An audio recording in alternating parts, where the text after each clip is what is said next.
Fredericton North, leader of the party. Thank you. Yes.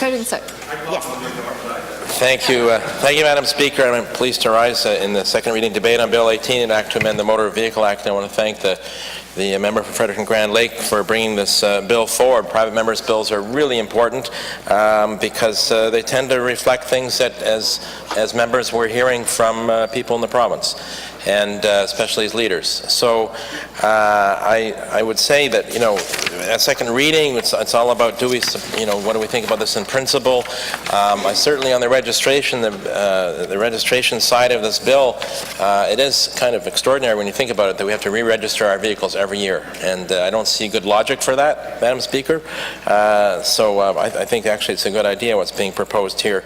With respect to the certificates of inspections, I've got concerns about how we change that. I see the reason that we shouldn't have to have safety inspections for brand new cars immediately within 12 months. So should there be some changes there? I think we could make some changes around the inspections rules, but I do have concerns. So Madam Speaker, in principle, the great thing about our system is when a bill goes to committee, that's where amendments can be made to address concerns, to deal with unintended consequences, to persuade each other about, about what might improve the bill or avoid some risks that might be inherent in the bill. And so I look forward to that discussion at committee, Madam Speaker, which is why at second reading in principle I would support this bill and look forward to discussions around amendments and debate at committee. Thank you, Madam Speaker.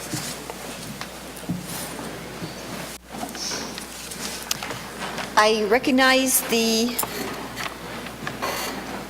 member from Sussex Fundy St. Martin's.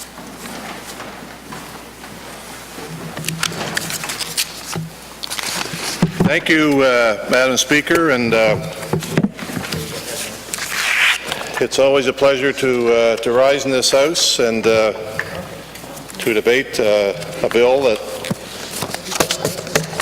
that influences all people in the province of New Brunswick. And I'm certainly grateful for the opportunity to rise here today and in the People's House on legislation that's intended to improve the lives of New Brunswickers. And before I do get into my speech, I just want to thank the Premier